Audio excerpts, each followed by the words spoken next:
بسم الله الرحمن الرحيم الحمد لله رب العالمين بسم الله الرحمن الرحيم الحمد لله رب العالمين.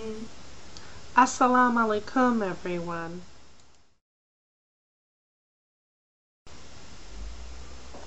Hi, I'm the Happy Hijabi, and this is the Muslima Files, Episode 1, How I Came to Islam.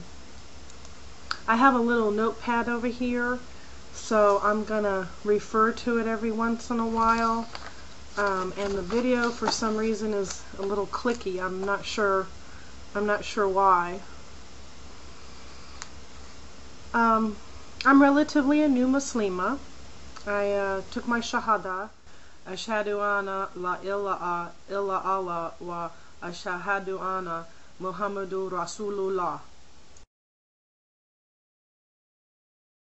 in September of 2007, so it's been a little over a year now. Just to give you a little background, a little history on myself and how I came to Islam, it'll better paint the picture. I was born Polish and Roman Catholic. I was baptized. I had all the sacraments I was supposed to have. I taught Sunday school. I taught Sunday school for 20 years. They call it catechism. And I was raised in post-Vatican II Roman Catholic Church, which is a little bit more modern than pre-Vatican II. So I taught Sunday school for 20 years, attended church. My first marriage was in the Catholic Church. My son was baptized. I wasn't really living a Christian life 24/7. Like I live Islam life now 24/7. I mean, it's always in my thoughts and in my actions and what I do and how I drive even. It's just a total different way of life, and it is a way of life, 24/7. Islam is 24/7, and alhamdulillah, I really thank Allah for leading me to Islam. Well, in 2006 I met my husband, and then we married in June of 2007. And my husband is Muslim. He is Moroccan and has lived here in the United States for 20 years. So my introduction to Islam was through the discussions I would have with my husband about what was Islam, what did they really think, what did they believe, because there was some stuff going on in the media. Although I don't believe everything in the media, and it only takes a few bad apples to get the most press, because really, who wants to hear about good news? Everybody wants to hear about negative news. Bad things make news, right? Good things are like, who's interested in that? Well, I was having these discussions with my husband, and he was encouraging me to search about Islam on my own, and when I'd have questions, come and ask him, because he really didn't want to sway me in any way. He said, you don't go to Islam unless Allah guides you, calls you. And now, mind you, I was Christian, and I was like, yeah, I'm going to turn him Christian. He ain't going to turn me Muslim. And that wasn't his intention. He wasn't trying to subversely turn me into a Muslima. He was just giving me the information, dawah. And we're all encouraged to do dawah. And so in the month of Ramadan in 2007, I had the opportunity to go to the masjid with my mother-in-law. And of course you wear the hijab. And this is my first time going to the masjid for Jummah to hear the khutbah. And it was in English, alhamdulillah, because I don't know much Arabic. I still don't know much Arabic. It's a very hard language for me to learn. I'm trying. I sat there during the khutbah, and I was just totally captivated. I was just like this is not so foreign to me. This makes sense to me. It was very logical. It wasn't radical. It wasn't extreme. It was a half an hour, and it was very common sense, and it just rang true to me. I was thinking, wow, my questions that I've been having, wow, they're being answered right here. And I was just so, you know, get a little emotional thinking about it. Really just taken totally. It just kind of took my breath away, and I was stunned. I was speechless. I was happy. I was just overjoyed.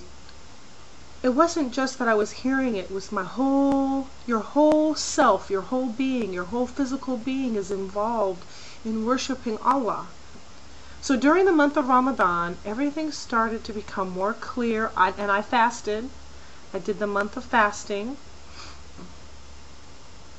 So I was doing the soul searching, and I just kept finding myself going back to Islam and really embracing it. And it was like a coat that fit really well and kept you warm, and kept you protected against the elements, and it was comfortable, and it was inviting, and known to you. It wasn't foreign. So I took my Shahada with my mother-in-law present during Ramadan in 2007. And tears just welled up in her eyes, and she was just, as well as mine, and she was just so very proud of the fact that she was instrumental in encouraging me to come to Islam. And whether my husband knows it or not, he was too.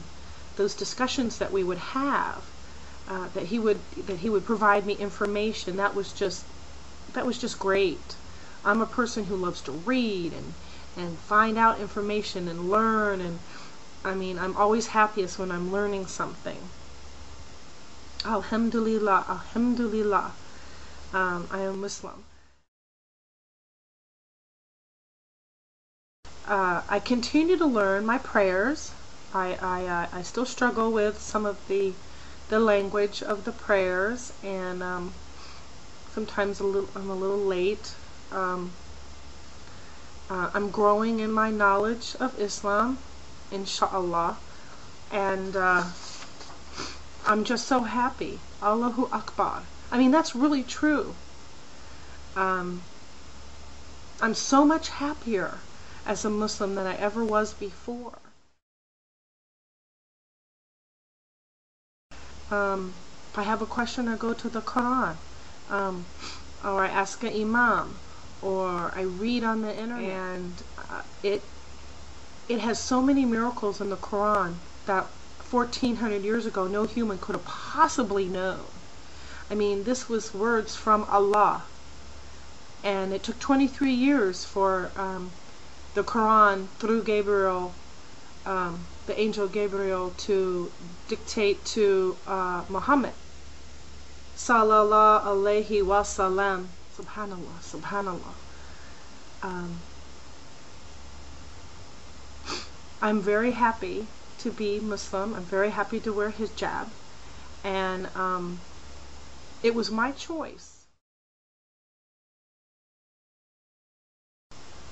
to start wearing hijab. Not anybody else's choice. Nobody asked me. Nobody forced me. But that's a story for the next episode of The Happy Hijabi. So tune in next time for The Happy Hijabi, the Muslima Files, Episode 2, Why I Wear Hijab.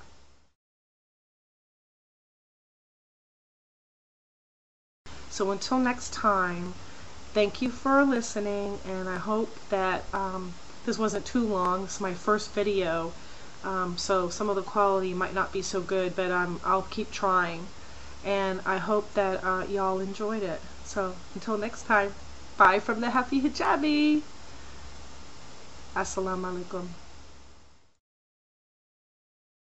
Subhanallah walhamdulillah wa la ilaha illallah wallahu akbar wa la hawla wa la quwwata illa billahil aliyyil azim.